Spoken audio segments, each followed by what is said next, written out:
सहस्त्रमुख, भयभीत हो? क्या तुम ये देखने आए हो कि कहीं मैं तुम्हारे मामा भास्कर्ण का वध कर तुम्हें निर्बल ना कर दूं? भय भास्करन की मृत्यु का नहीं है राम, भय तो तुम्हारी मृत्यु का है। कहीं भास्करन तुम्हें मार देता तो मुझे बहुत दुख पहुंचता, क्योंकि तुम्हारी मृत्यु का निमित्त मैं अचंभित था कि तुम भास्करन से युद्ध करने स्वयं क्यों आए। पर अब मुझे समझ आया, तुम मुझ तक पहुंचना चाहते थे। अयोध्या से दूर मेरा सामना करना चाहते थे। यदि तुम मुझसे युद्ध करना चाहते हो सहस्त्रमुख, तो आओ, उठाओ अस्त्र और युद्ध करो।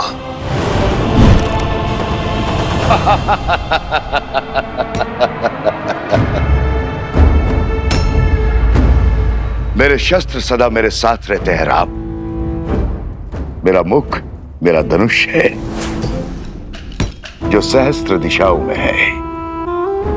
शब्द मेरे बाण हैं जो व्यक्ति के मन को चीर देते हैं। असत्य मेरी खड़क है जो सत्य के प्रति प्रमाण को काट देती है। संदेह मेरा चक्र है जो विवेक को व्यूह में फंसा देता है।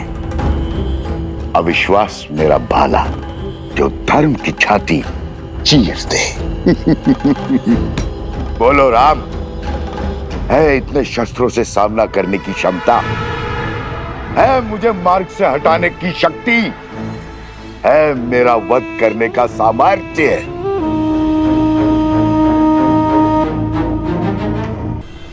यही भ्रम तुम्हारे भाई रावण को भी था। जानता हूं राम, जानता हूं तुम महान योद्धा हो, पर मैं दशानन रावण की तरह मूर्ख नहीं हूं जो जानता था कि बाहुबल में तुमसे जीतना असंभव है। तुम्हारे साथ इंद्र है, फिर भी युद्ध भूमि में तुम्हारे सामने खड़ा हो गया। जो युद्ध बुद्धि से जीतना था उसे बल से जीतने की हट कर बैठा।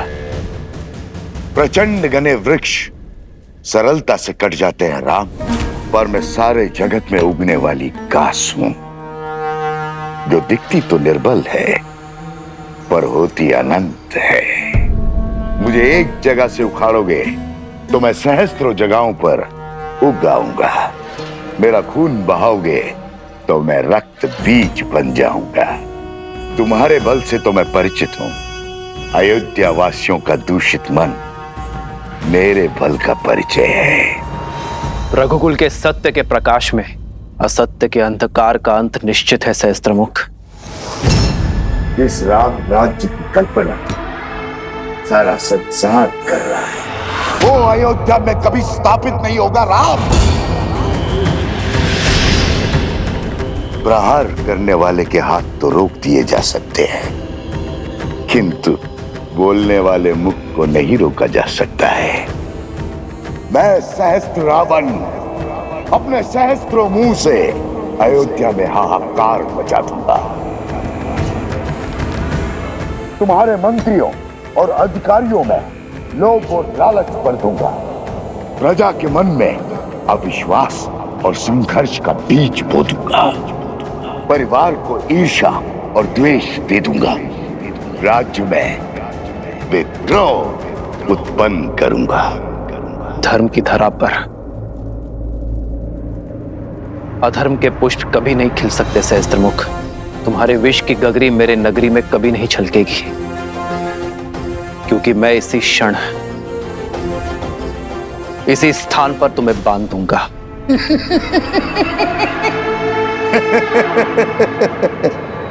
देर कर दी राम, बाण धनुष से छूट चुका है। प्रजा छोड़ो, तुम तो अपनी पत्नी सीता की भी रक्षा नहीं कर पाओगे। लोक अपवाद से, निंदा से, कुमंत्रणा से अपनी आने वाली पीढ़ी तक की रक्षा नहीं कर पाओगे। अपमान से जब असत्य परिवार में प्रवेश करता है तो प्रेम और सम्मान सबसे पहले खिड़की से भाग जाते। सच कहूं राम, मैं तुम्हें मारूंगा नहीं, मैं तो तुम्हें जीवित रखकर तुम्हारी मृत्यु का आनंद लूंगा, तुम्हारी मर्यादा के वध का साक्षी बनूंगा। जब पूरा विश्व एक सुर एक राग में बोलेगा कि राम की सीता दूषित है, अपवित्र है, चरित्रहीन है।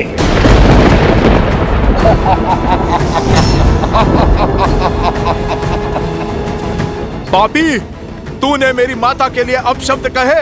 हनुमान,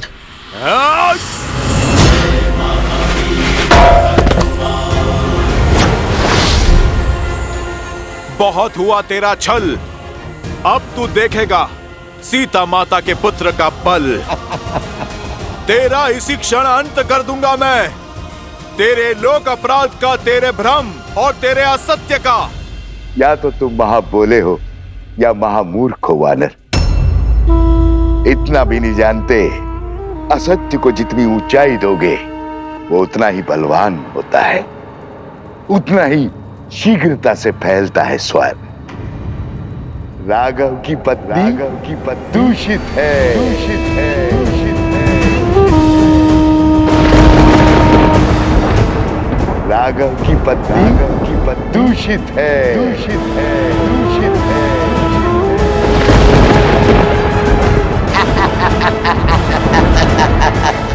राघव की पत्नी दूषित है।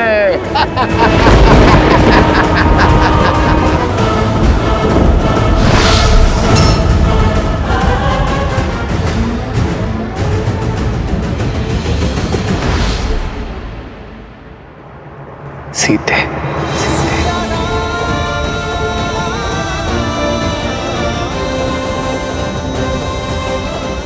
अधर्म ने चाहे जितने भी सशक्त कवच पहने हो, मेरे श्री राम उसके अंत का कोई ना कोई हल अवश्य निकाल लेंगे।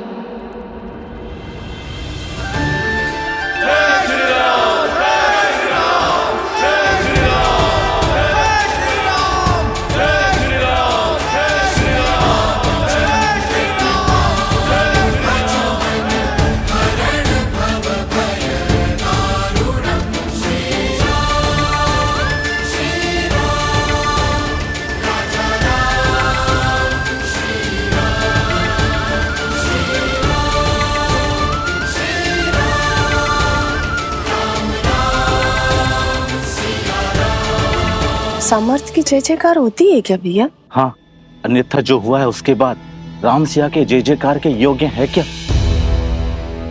जिस राम राज्य की कल्पना सारा संसार कर रहा है वो अयोध्या में कभी स्थापित नहीं होगा। राम,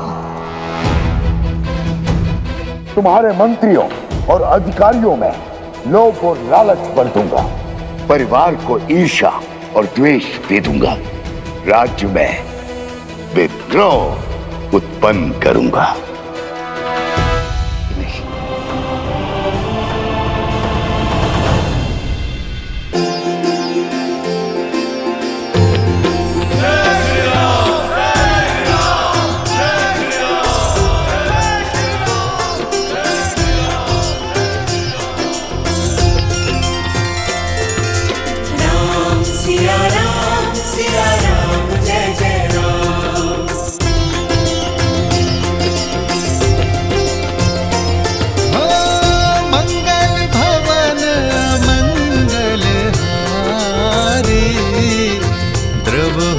दशरथ अजर बिहारी।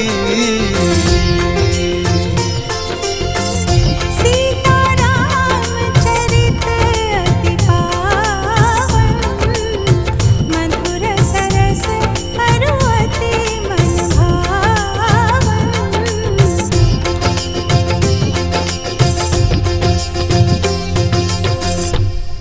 वैसे तो राम ने कई युद्ध जीते हैं, लेकिन ये राजा राम की पहली विजय है।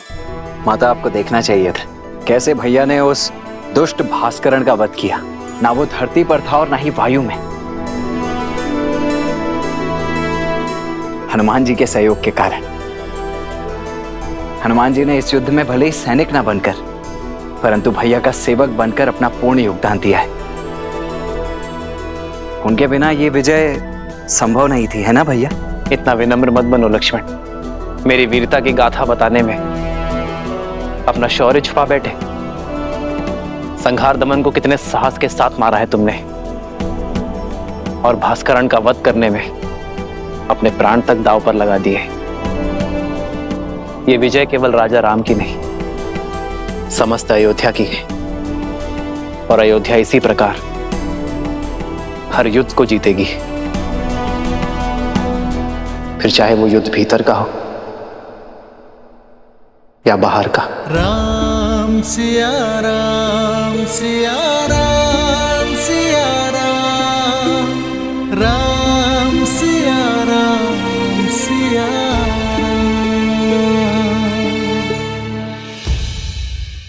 उचित समय पर आए हो पुत्र। हाँ पुत्र, कल वसंत पंचमी के अवसर पर सीता के गर्भ के पुष्पवंश संस्कार का मुहूर्त निकला है। तुम्हारा होना भी वहां अनिवार्य है। अब तुम आ गए हो तो सारी पूजा विधि विधान पूर्ण हो जाएगी। अवश्य मां।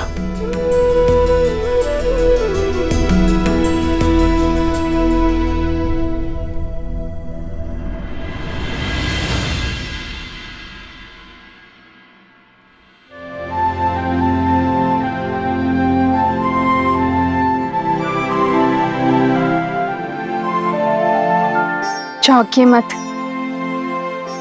आपके ही हैं।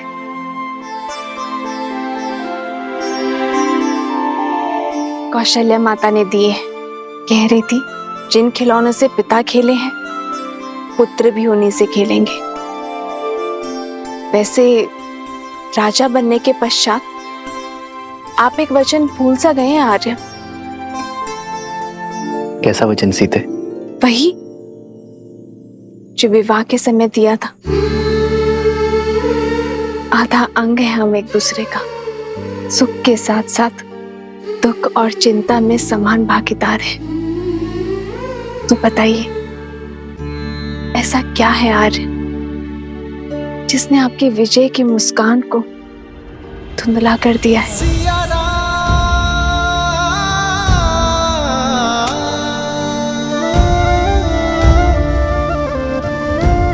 कैसे बताऊं सीते? समय और नियति बहुत बड़ी परीक्षा लेने वाले हैं। आने वाला कल बहुत बड़ी कसौटी है। तो अच्छा है ना आर्य, कसौटी तो स्वर्ण को ही परखती है। आप उस असुरी माया को लेकर चिंतित है ना आर्य? गुरु वशिष्ठ ने बताया मुझे कि किसी असुरी माया की छाया है हमारे राज्य पर, जो प्रजा की सोच और विचारों को दूषित कर रहा है। राम की सीता दूषित है, अपवित्र है, चरित्रहीन है। सोच की शक्ति समझती हूं मैं आर्य। एक बुरा विचार सभी अच्छे विचारों को दुर्बल कर सकता है। यही सत्य आपको व्याकुल कर रहा है ना? गुरुवर ने यह भी बताया कि इस सोच को शास्त्र से नहीं संस्कार से हराया जा सकता है।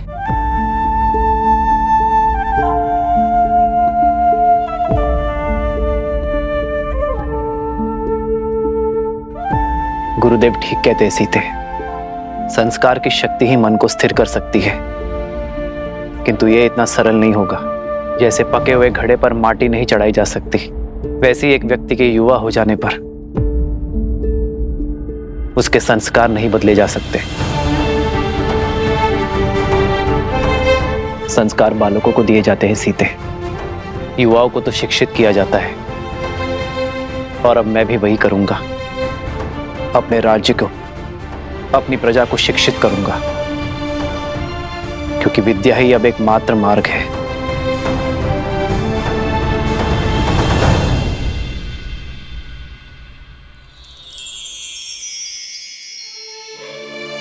मुझे पूरा विश्वास है आप पर आर्य। जो आपने ठाना है उस उसे पूरा अवश्य करेंगे।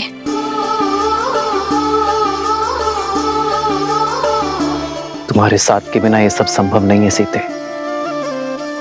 तुम्हारा मुझ पर अटूट विश्वास ही मेरी शक्ति है। जन्म जन्म का है ये संगम, राम रतन सीता वैभव धन। अर्धांगिनी हूँ आपकी, सदा आपके पास।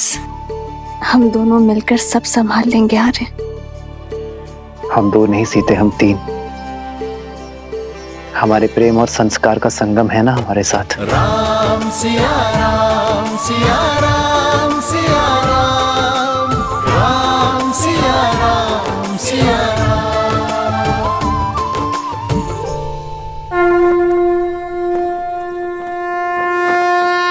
ओम अदभ्याः संवृताः पृथ्वी समाश्च विश्वकर्मणाः संवृतताग्रहे।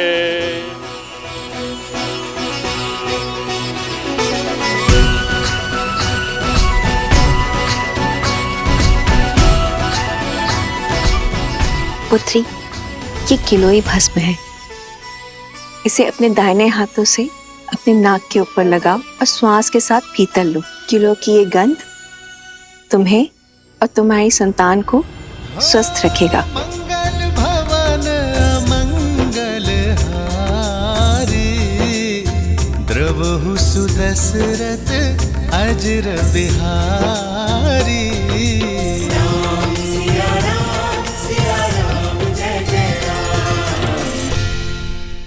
गर्भ धारण के बाद यह औषधि अमृत के समान होती है राम। जिस प्रकार सूर्य की किरण पृथ्वी को जीवन देती हैं, उसी प्रकार यह औषधि गर्भास्थ शिशु को पोषण देती है। शरीर के साथ साथ आत्मा को भी शक्ति प्रदान करती है। माता शिशु का आधार होती है। शिशु के प्रति अपने दायित्व को लेकर सदा सज्ज रहती है। किंतु शिशु और समाज के कल्याण के लिए माता पिता के साथ साथ परिवार के जनों को भी यह आश्वासन देना होगा कि वो गर्भ में पल रहे शिशु को सभी समाज की कुरीतियों से बचाएंगे और उसके विकास के लिए सदैव सहायक रहेंगे।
मित्रवस्त्रक, जाने कहां से कपड़ों पे ये लांछन लग गया। ये स्वच्छ हो जाएगा। ये तो शिव मंदिर की पिछली वाली दीवार में लगी गाय का धब्बा है। मंदिर के ऊपर जामुन का पेड़ है, उसी का रस, दियों का तेल, दीपक का काजल, सभी का मिश्रण है ये धब्बा। छूटना थोड़ा कठिन है, पर चिंता ना करो, ये धब्बा छूट जाएगा। अद्भुत, झट से पहचान लिया। गहरा अनुभव लगता है। काली को पहचान कर उसे साफ करना, ये तो वस्त्रक का कर्म है। सारी नगरी के मलिन वस्त्र यहीं आते हैं। बड़े से बड़े धनवानों के वस्त्रों के दागों को देखकर पहचान जाता हूँ कि कौन कहां से लांछन लेकर आया है। इतना गहरा अनुभव उचित है, उचित है। फिर तो ये भी जान जाते होंगे कि लांछन व्यक्ति पे लगा है या वस्त्र पे। अब हमारी सीमा तो वस्त्रों तक ही सीमित है। हम वस्त्रों के लांछन को ही पहचानते हैं और बस, और उन्हीं को ही धोते हैं। उचित कहा मित्र। वस्त्र पे लगा लांछन तो धुल सकता है, किंतु व्यक्ति पे लगा लांछन कभी नहीं धुलता। और विशेषतर व्यक्ति यदि नारी मैं चलती हूँ। अच्छा ठीक है, ध्यान से जाना। और हाँ, और नदी जो है ध्यान से पार करना, कुछ बाढ़ के संकेत हैं। अच्छा जी। आप इसे संध्या को ले लेना। वाह मित्र, सीधे जाने को कह दिया, अंधकार होने से पहले लौटने का निर्देश भी नहीं दिया। इसमें कहने वाली क्या बात है, सदा आ ही जाती है। धन्य हो रे राजा राम और उसकी प्रजा। समाज के लांछन जानते हो और समझते भी हो, फिर क्यों देखकर अनदेखा करते हो? भूल गए, नारी पे लगा लांछन कभी नहीं धुलता। तुम्हारा मन पवित्र है, पर समाज का क्या?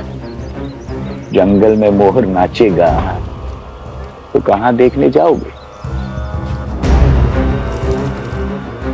अब